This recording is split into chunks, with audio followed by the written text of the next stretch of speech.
I would not mind if Ramaphosa and his friends, Ramaphosa and Pravin, with all due respect, just take your money, go to Stellenbosch, speak to Rupert and Oppenheimer, buy Eskom out, own it, but allow people to have services. Because that's already what you guys want. So that's what you want. Just get it done with. Get it done with.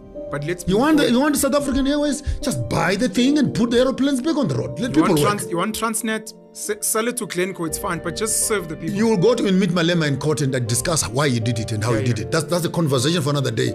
But you cannot squeeze people. Right now you're throttling the people and they can't breathe. And this is how you make people revolt. This is how you lose everything that you have. This is how Ceausescu, the guy from Czechoslovakia, who was thrown on the streets and his property is destroyed. And this is exactly what happens. You gather all these things to yourself. Think carefully, Ramaphosa. The day you step out of office, you are going to be in court for the rest of your life to account for these injuries that you've caused along the way. For what it is worth, start looking after the common people.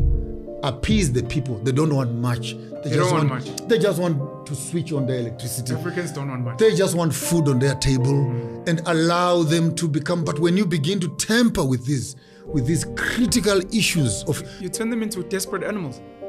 And when that day comes, the poor people will eat the rich. I bet you Stellenbosch is not far. We'll eat up those grapes. Oh, a lot of those guys have already started moving overseas, by the way. And moving their companies, Anglo-American. And their monies. And who is going to remain? Ramaphosa will remain dealing with this mess post his presidential term. He might leave, but people will bring him back. We can access people now. Jacob Zuma, they brought him back from Russia, is it? They wanted him back here. And with the democracy that you have in South Africa, I am saying this ahead, and I want you to cut this clip and put it on standby for the next 1 year. You will come back and revisit this clip word for word.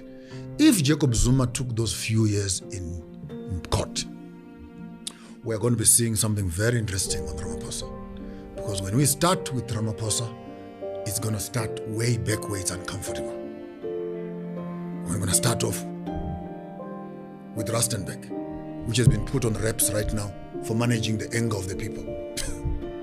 We're going to be dealing with all these issues of business deals. I mean, how do you? Pravin has got 52 companies. 52 companies. Shareholding in all of them. Pushing business tenders into those. I've never seen Pravin appearing in court. These are businesses that compete with the state having to supply. No, those businesses are the state. Those businesses are delivering what the state needs. He's an arm. He's in parliament. And who talks about it? He's untouchable. And not only that, he also has his hand fully in SARS to manage his taxation. Because he used to be at SARS. He used to we are going to be having a very interesting post-Ramaphosa conferencing of accounting for all these things. I am sorry, Ntate Gwede Mantashe, you are in the same basket because you are sitting on the mining space right now. I'm sorry for Begitele because you are also managing the police issues and the crime stuff. I'm sorry for the prosecutors that are being elected. I feel sorry for Zondo himself. They are going to be put in one big bag. And the country of 52 million cannot be held ransom by a handful of people who are holding the country ransom. And I don't say this only for South Africa. I say this for Zimbabwe. I say this for Malawi. I say this for the new generation of Africans that you have are no longer the docile mine workers of 1960. Yes, bus. The yes, bus era has just passed by. They will need to deal, not with me, they will need to deal with young people. When you say Nelson Mandela, the young boy will ask you, who is Mandela? I don't know Mandela for nothing. And when you deal with young people like that who have no clue as to what are you talking about, the anger of the young people will spill into the countries become ungovernable because leaders become irresponsible. They don't become irresponsible only because they're irresponsible, but they are negligent to the basic needs of the community. A hungry stomach knows no politics. Right now, let's get hungry. Let's get hungry and tell me order. Let's discuss communism and capitalism and socialism while you're hungry. There's order, please. Order when there's food there.